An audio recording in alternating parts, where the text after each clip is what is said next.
abrir as suas Bíblias, a sua Bíblia no Carta de Paulo aos Romanos, capítulo 11. Romanos 11, a partir do versículo 33. Romanos 11, a partir do versículo 33.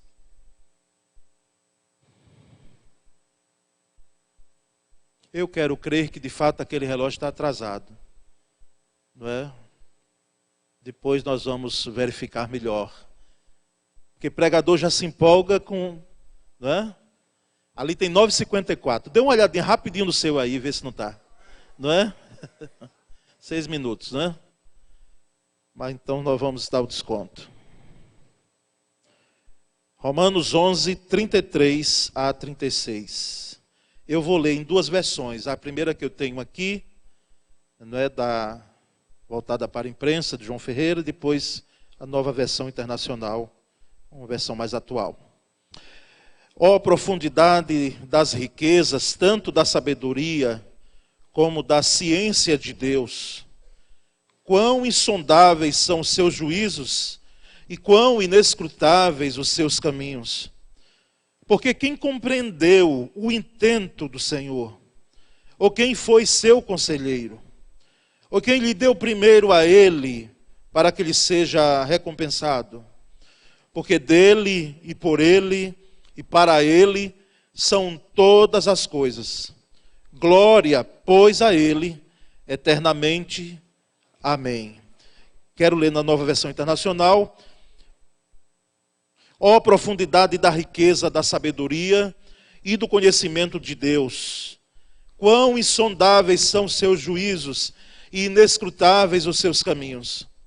Quem conheceu a mente do Senhor? Ou quem foi seu conselheiro? Quem primeiro lhe deu para que ele o recompense? Pois dele, por ele e para ele são todas as coisas. A ele seja a glória para sempre.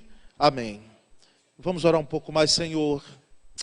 Ah, Deus, nós te pedimos em nome de Jesus. O Senhor me dê a graça de poder explanar a tua palavra. Como, Senhor, depois de tantos anos, falando desse livro, nós ainda nos sentimos tão pequenos, Senhor, e trememos quando lemos e temos a responsabilidade de poder dizer o que o texto diz. Ajuda-nos, ó Espírito Santo de Deus, para que a tua soberania, ela seja aceita plenamente por nós, porque nós não temos outra saída, se não reconhecermos que tu és Senhor. Nós oramos em nome de Cristo Jesus. Amém. Meus irmãos, esse texto, assim como toda a carta de Paulo aos Romanos, e os escritos de Paulo de um modo geral, mas especificamente aos Romanos. Isso não sou eu que estou dizendo, porque eu sei que a formação em teologia nos ajuda, mas seria muito nós, que somos bacharéis em teologia ou formados em teologia, dizermos que nós somos teólogos. Em professores, Raquel, Manassés e outros que militam nessa área. Até porque é uma implicação muito grande entre você dizer que você estuda Deus, não é? Teologia, você pegar Deus e poder fazer objeto de estudo. Mas nós sabemos que não é por aí. Porque nós estudamos aquilo que foi explanado nas Escrituras. A teologia que nós chamamos bíblica e sistemática de alguma forma, quando pegamos desde Deus, indo até a doutrina das últimas coisas. Mas, irmãos, essa afirmação é dada por gente que estudou mais do que a gente.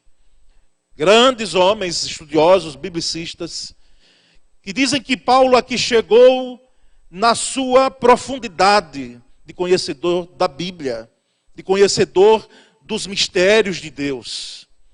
E aqui nós temos um retrato, por isso que o tema dessa palavra, dessa mensagem, é um retrato da soberania de Deus. Apenas um retrato. E um retrato, eu diria, pequeno, daqueles 3x4 que eu não sei se tem hoje ainda. Aliás, tem em alguns locais e em alguns momentos nós precisamos. Porque aqui se trata, quando falamos de soberania, de uma amplitude ilimitada de quem é Deus e do que Ele faz. Mas aqui nós temos um retrato nesses versículos.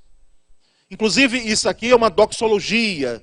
Depois de Paulo vir tratando desde o capítulo 1, como se fosse uma tese de doutorado. Teologia pura nós temos aqui. Aqui nesse capítulo 11 ele trata especificamente sobre os propósitos de Deus, a soberania de Deus voltada para o povo judeu.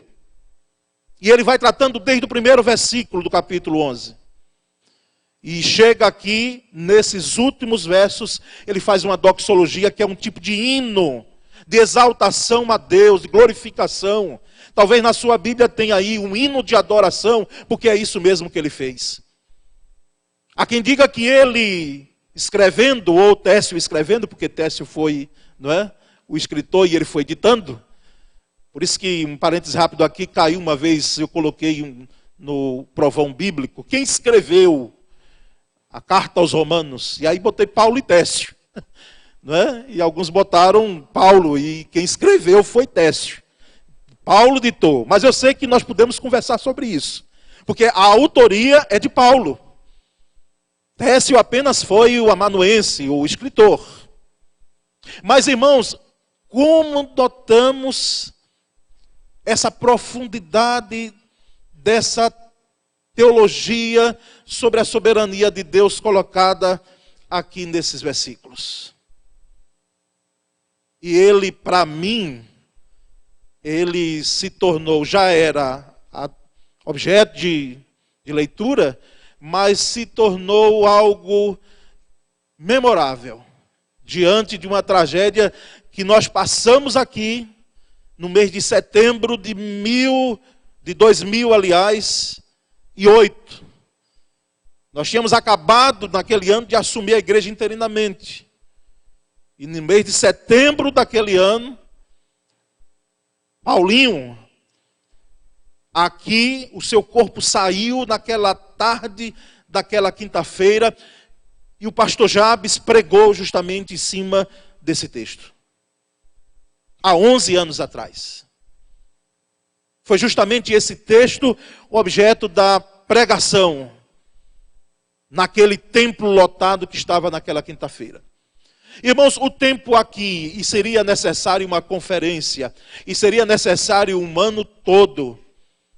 Pregadores como John Piper, e eu estava lendo agora recentemente, pregaram 11 anos, levaram 11 anos para poder explanar a carta de Paulo aos Romanos, algo proposital que ele fez com a comunidade que ele pastoreia. 11 anos, indo, bebendo, a cada texto, a cada verso. Eu não quero propor tanto, mas que nós voltemos o nosso olhar, irmãos, para a profundidade dessa soberania exarada aqui nesses textos. E o apóstolo Paulo, ele, depois de tratar sobre os judeus, como eu vinha dizendo, do propósito de Deus para esse povo judeu, ele para e ele agora reflete, aliás, a graça, a soberania desse Deus maravilhoso e poderoso. Ele cessa como se cessasse agora, e de maneira surpreendente e maravilhosa, ele diz, mas que profundidade da sabedoria e do conhecimento desse Deus. Que profundidade. Irmãos, a nossa visão de Deus e dos fatos da vida são extremamente limitadas. É parecido com um grande lago que nós percebemos apenas a sua água, mas por mais límpido que ele seja, nós nunca chegaremos a observar sua profundidade, aonde ele termina. A grosso modo, e a grosso modo mesmo, exemplifica essa profundidade da sabedoria e do conhecimento de Deus. E Paulo usa aqui uma expressão, quem sabe, porque ele, como navegava muito, era o tipo de transporte mais comum na época para chegar aos seus destinos. Talvez se tivesse avião no tempo de Paulo, ele usaria. Mas eram as embarcações, e ele, afeito às grandes viagens, inclusive com alguns naufrágios, quem sabe ele chegava até a popa do navio e observava em determinada região do oceano, que ele se grava a profundidade daquele oceano, a profundidade daquele mar. Em regiões que inclusive o homem não chegou ainda. Em alguns casos raros, com uma tecnologia avançada, com objetos, como foi o caso para se prescrutar o naufrágio do Titanic, depois de anos, depois de 1912, para se ter imagens como aquela, mas o homem em si mesmo não pôde chegar até lá. Ó profundidade, quem sabe o apóstolo Paulo ali, ele observando disse, mas como a sabedoria de Deus é profunda. Irmãos, dizer que Deus é sábio é extremamente redundante. E nós não temos, como eu disse em oração, outra saída se não reconhecermos que o conhecimento de Deus e a sabedoria de Deus, elas não estão para satisfazer os nossos egos e os nossos desejos e as nossas explicações que nós queremos em relação a fatos da vida. Em determinadas situações, pode ser que Deus até diga com qual propósito está fazendo algo. Como o apóstolo Paulo, inspirado pelo Espírito Santo de Deus, aqui ele entende que o povo judeu foi uma ponte para mostrar esse Deus único ao mundo. E com propósitos claros até o final dos tempos.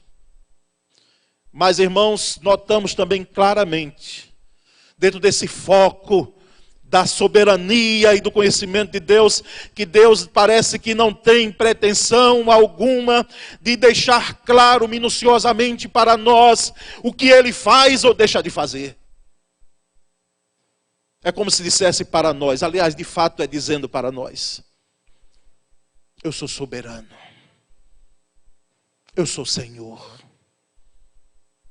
eu sou dono de tudo. E na nossa visão limitada, muitas vezes, nós temos dificuldades de entender isso. Eu não estou querendo aqui, irmãos, advogar de todos os atos, de que todos os atos humanos são ações de Deus, não é isso. Não pegue esse caminho, porque não é do que eu estou tratando. Porque é bem fácil alguém agir ou deixar de agir em determinada situação e atribuir essa ação ou inatividade a Deus, que muitas vezes é taxado como culpado de todas as mazelas e situações do mundo. Porque sendo Deus poderoso, às vezes não intervém, como nós falamos. Mas não pegue esse caminho. Por quê? Porque nós sabemos plenamente, irmãos, de que quando Deus quer fazer as coisas, Ele faz. Que quando Deus quer fazer com alguém algo pontual, específico, Ele faz. E quando Ele quiser fazer, Ele faz. Porque nada o impede. É o Todo-Poderoso. É o El Shaddai. É aquele que detém todo o poder e conhecimento das coisas. E nós não entendemos muitas vezes o que nos concerne, o que nós passamos ou deixamos de passar. Muitas das nossas crises de fé acontecem aqui. Porque nós não temos a dimensão exata desse conhecimento e dessa soberania de Deus. E queremos de alguma forma entender. Quando o nosso conhecimento é limitado. Às vezes lá na frente sabemos um pouco. Sabemos um pouco. Por que aconteceu, por que se deu daquela forma. Mas, irmãos, o apóstolo Paulo, ele diz, quão insondáveis são os seus juízos, e inescrutáveis os seus caminhos. Nós conhecemos Deus, irmãos, gravem isso é básico no conhecimento bíblico teológico. Nós conhecemos Deus, porque Jesus, prometido de Deus antes da fundação do mundo, e ele veio aqui, se revestiu de humanidade e mostrou para nós quem era Deus. Por isso que precisamos firmar aqui e dizer que na pessoa de Jesus Cristo é a expressão clara da divindade. Jesus é Deus. E ele mostrou para nós quem era esse Deus na sua plenitude de graça. Porque desde o Antigo Testamento, Deus levanta e preserva um povo para ir dizendo e mostrando às nações que existe um único Deus, Senhor soberano. Deus de Israel. Mas quando Jesus vem, num período de graça, ele mostra para nós quem na realidade é Deus. Mas, irmãos, ainda assim, a nossa revelação, não que a revelação não foi plena, entenda isso, ela foi completa, plena, mas o nosso entendimento de Deus ainda é limitado. É pouco. Porque como é que pode algo que é limitado compreender, abarcar o ilimitado? Como é que pode algo que é tangível, palpável, como somos nós, corpo e espírito, abarcar, compreender algo que é intangível? Nós entendemos, irmãos, que o conhecimento de Deus, os juízos de Deus, os caminhos do Senhor, eles são inescrutáveis nesse sentido. Ninguém pode chegar e dizer, eu estou plenamente satisfeito porque eu conheci tudo de Deus. Eu sei tudo. Não sabemos. Não conhecemos. Até mesmo naquele grande dia, quando estaremos diante do nosso Senhor Jesus Cristo, contemplando o seu rosto maravilhoso, de graça e de amor, onde uma multidão de pessoas, e nós estaremos lá naquele dia, por graça e misericórdia, nós contemplaremos face a face, diz a palavra do Senhor, com esperança viva, aquele que morreu por nós. Até lá mesmo, irmãos, ficaremos tão vislumbrados com aquele momento ali, que pode ser que Deus, dentro da sua graça, da sua misericórdia, revele coisas certamente que nós não sabíamos aqui. O apóstolo Paulo mergulhou em experiências marcantes, ele conta isso na sua primeira carta aos Coríntios. Ele diz, gente, eu vi coisas que eu não sei nem retratar direito. João, imagina João na ilha de Patmos. Ali não foi um visionário. Ali eram coisas reais que se apresentavam diante dele. Diz, vai escrevendo, João. Vai escrevendo, porque essas são figuras, mas elas demonstram a realidade. Pode ser, irmãos, que venhamos a conhecer mais, mas aqui nessa terra, o que eu quero deixar claro para mim e para você, é que nos contentemos em saber que o Senhor é soberano. Nos contentemos em aceitar sua soberania, o seu governo sobre nós e sobre o mundo. Não é uma questão de passividade nossa, mas é uma questão até de juízo. Porque já foi claro, muito claro, de quando Deus quer fazer as coisas, Ele faz e não precisa pedir legalidade. É um termo que eu não vou usar, não gosto. Inclusive dentro da Bíblia, não temos nada de doutrina onde eu preciso dar legalidade a Deus. Você entendeu isso? Para que Ele possa agir. Porque Ele é soberano e Ele é Senhor quando Ele coloca os olhos dEle em alguém. Você pode até cair do cavalo e ter uma visão na estrada de Damasco, mas você é escolhido. E você vai para que no seu próprio corpo, como disse o apóstolo Paulo, você tenha a noção clara do que é sofrer por Jesus. Quem conheceu a mente do Senhor, diz o apóstolo Paulo no versículo 34. Ou quem foi seu conselheiro? Quem conheceu? Eu fico maravilhado quando eu leio nas Escrituras de que nós temos a mente de Cristo. Irmãos, quando eu leio isso, os irmãos imaginem. Digo, meu Deus, como? Porque ali de fato é o ideal para todo crente. Termos a mente de Cristo. Não apenas termos Cristo como cabeça, porque ele de fato é, direcionando o corpo, que é a igreja, que é a minha vida, que é a sua vida. Não existe corpo sem cabeça. Esse corpo, igreja sem a cabeça, que é o Senhor, nós estamos perdidos, como disse Lutero no seu hino Castelo Forte. Mas, meus queridos, quando nós entendemos que temos a mente de Cristo, nós pensamos como Cristo pensa. Nós agimos como Cristo age. Ai de nós, se formos decepados. Para que serve o nosso corpo? Que direcionamento ele terá? Que comando ele receberá? Porque tudo parte dessa parte formidável, surpreendente, maravilhosa, inescrutável até para a ciência, que é a nossa mente. Quem conheceu a mente do Senhor? E aí nós entendemos que nos aproximando de Cristo e sendo de Cristo, nós conhecemos mais quem é Deus.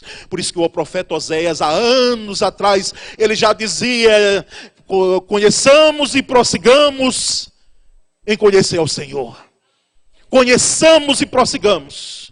Quanto mais eu mergulho no oceano que é Deus, mais eu percebo quem é Deus. Só andando com gente que a gente conhece, você não sabe quem eu sou. Porque eu não sou em casa. Como disse o pastor Hamilton Medeiros na conferência que pregou aqui, eu não sou esse homem aqui de paletó e gravata. Quem de fato eu sou, na sua realidade nua e crua, sabe os que moram comigo. E alguns que andam já e me conhecem há alguns anos aqui, um pouco mais. Sabe um pouco mais. Mas quando entendemos, irmãos, que essa mente do Senhor, ela também é inescrutável plenamente, nos rendemos. Nos rendemos ao seu conhecimento, à sua soberania, ao seu agir. Não há em nós, e não deve haver em nós pretensão alguma em saber tudo sobre Deus, porque não chegaremos lá e Deus quis assim. Mas o que está revelado para nós e para os nossos filhos, para a nossa geração. Para que possamos perceber o quanto Deus é sábio, poderoso, maravilhoso. Faltam as palavras, irmãos, para expressar a grandiosidade desse Deus. E aí o apóstolo vai adiante e ele diz, quem primeiro lhe deu para que ele o recompense? É aquele que toca nessa ferida humana. Essa coisa de dar e receber. Que é muito própria de gente como a gente, não é? Que nós queremos as coisas, e nós damos as coisas, e às vezes os nossos relacionamentos, eles são baseados nisso, no dar e receber. Se me ama, eu também vou amar. Se está comigo e não mexe com os meus podres, eu também vou agir assim. É essa troca que nós fazemos, de dar e receber. Muito comum, e nós não somos isentos disso. Infelizmente. Mas alto lá. Muito cuidado. Primeiro, rapidamente, que não é o foco. Se ama de fato, não se age assim. A expressão do amor pleno é aquele que se doa. Sem esperar nada em troca. Se doa, mergulha. Às vezes até deixa ir. Como nós falamos com alguém namorado profundamente, e é difícil ver gente chorando pelo outro que não quer. Um amor que parece que é um amor implorado. E a gente tem que chegar e dizer, olha, faça o seguinte, se é seu mesmo, deixe ir. Porque se for seu, disse o pensador, que ele vai voltar para você. Mas se não for seu, não vai voltar nunca mais. E graças a Deus por isso, porque nunca foi seu. Nunca foi. Quem primeiro deu a ele, para que possa receber. Nós, irmãos, precisamos ter muito cuidado no segundo ponto. Porque desde a antiguidade, os povos, dentro da religiosidade, eles querem manipular os deuses. Como fizemos menção em outra mensagem há pouco tempo. Zeus está furioso. O que é que nós vamos fazer para agradá-lo? Deus do vento está furioso. Vamos fazer para agradá-lo. A entidade tal está zangada por causa da manifestação da natureza. A colheita não foi boa. Isso e aquilo. E aí é preciso fazer algo. É claro que dentro, uma parêntese rápido aqui, dentro de uma lição bem rápida, de que era preciso morrer alguém para cumprir o sacrifício, esses povos também trazem essa luz, mas na sua grande maioria, as expressões de querer controlar a divindade por sacrifícios. E Deus não age dessa forma. Respeito muito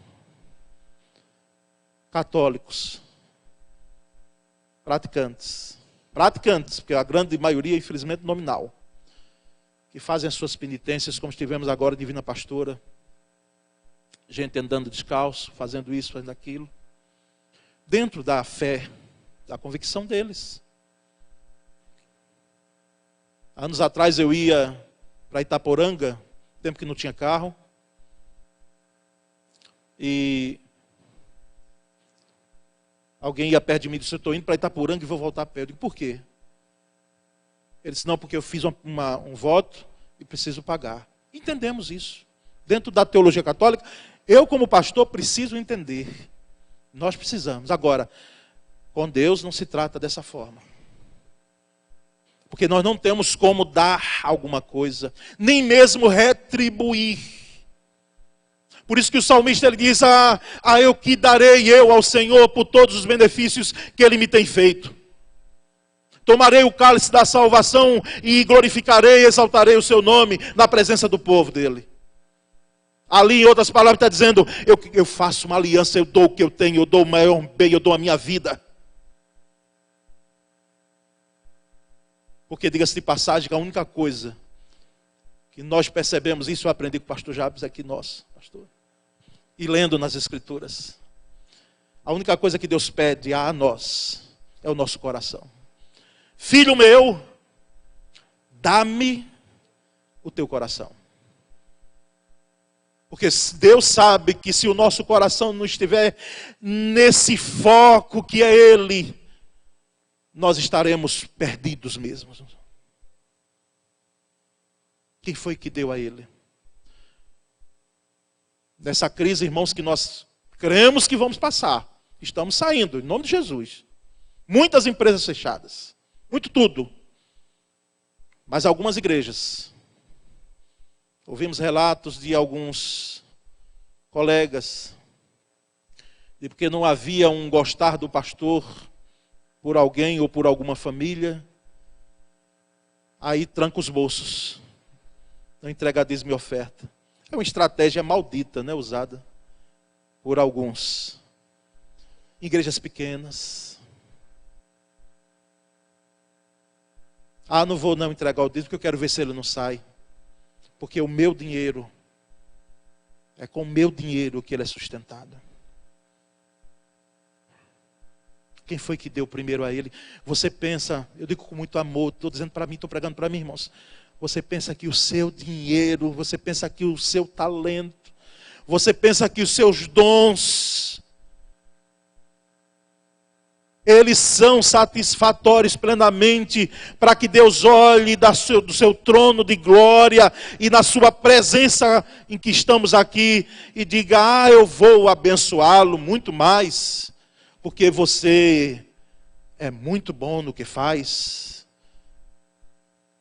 Irmãos, não é dessa forma. Que Deus tenha misericórdia de nós, porque muitas vezes queremos boicotar o serviço do Senhor, pensando que nós estamos desagradando alguém. e nós não sabemos com quem estamos mexendo, porque se é serviço de Deus, nós precisamos que tremer quando executamos, seja ele na plataforma, seja nos bastidores, porque Deus tudo vê, e Ele não tem, grave bem isso, não tem o dever de prestar contas e de nos abençoar e de acariciar o nosso ego. Dura esta palavra, mas é uma realidade. A teologia chamada teologia da prosperidade, que está passando, vai embora. Não vai, não sustenta. Virá outra pior. Ela presta um desserviço. E alguns dos nossos embarcam nela. Embarcam. Pegam de graça carona nela. Porque nós servimos e amamos ao Senhor e temos dele, por misericórdia e graça, tudo quanto Ele quer que recebamos. Mas, irmãos, esse hino maravilhoso termina. O apóstolo Paulo dizendo: certamente, dele, por ele e para ele são todas as coisas. Dele, por ele e para ele são todas as coisas. As coisas são deles. Nós somos o que temos, o que somos, o mundo, o universo, tudo dele. Por meio dele, somos o que somos, fazemos, existimos, por meio dele. É ele que nos sustenta. E para ele, porque tudo redonda para a glória e para o louvor dele. Por isso que das cinco colunas da reforma, além daquelas 95 teses, mas o resumo daquilo ali, é só lhe deu glória. Somente a Deus toda a glória. E o apóstolo Paulo coloca isso aqui bem claro. A ele seja a glória para sempre. A glória não é minha, não é sua no que fazemos. A glória não é da igreja. A glória não é do ministério A ou B. A glória não é uma glória denominacional, mas a glória deve ser revertida ao Senhor, que é soberano e dono de todas as coisas. A Ele seja a glória. E somente a Ele. Porque Ele não divide a glória dele com ninguém. Muitos irmãos caíram pensando nisso. Que Deus divide glória. Às vezes os mais absurdos que nós percebemos hoje. Uma mercadoria de fé. Manassés, com muita tristeza, nós falamos na segunda-feira, amanhã vai fazer 8 dias, ali na Câmara Municipal. Parece que foi um discurso, ali de quase todos que estavam ali. Mercadoria de fé. Mandigas espirituais evangélicas. Retire evangélicos, por favor, porque de evangelho não tem nada. São supersticiosas. Mas, irmãos, nós não vamos ficar aqui prendendo o nosso olhar para quem faz uso dessas coisas. Porque Deus é soberano.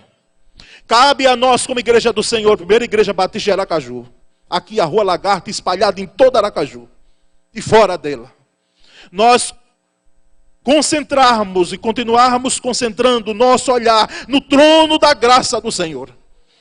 Aceitando soberania desse Deus que tudo pode e que tem a nossa vida e a vida da igreja, de um modo geral, na sua mão. A Ele seja toda a glória. E aí você pode dizer comigo? Amém. Amém. Senhor Deus, exaltado é teu nome, glorificado é teu nome, Senhor, nessa manhã. Pai, que texto. Só o Espírito do Senhor para deixar isso aqui. Meu Senhor, enquanto mergulhamos, percebemos que não chegamos ainda lá. Que é muito profundo. É muita profundidade, é muita riqueza em palavras e que elas precisam ser vivenciadas por nós, para que não tenhamos conhecimento teórico, para que experimentemos o que é o teu senhorio em nossa vida. Ó Senhor, abençoa a tua igreja nessa manhã. E a maior bênção que nós teremos é a bênção de reconhecermos, continuarmos reconhecendo o teu poder e a tua soberania, Senhor. Portanto, que não haja em nós uma outra conduta, se não crermos que o Senhor é Senhor, se não crermos que toda honra e toda glória devem ser dadas a Ti continuamente, se não crermos que o Senhor tem propósitos claros e definidos com o Teu povo, se não crermos que a nossa vida está na palma da Tua mão, Senhor. Aceita a nossa gratidão, o nosso louvor nessa manhã. E que ninguém saia daqui com fome.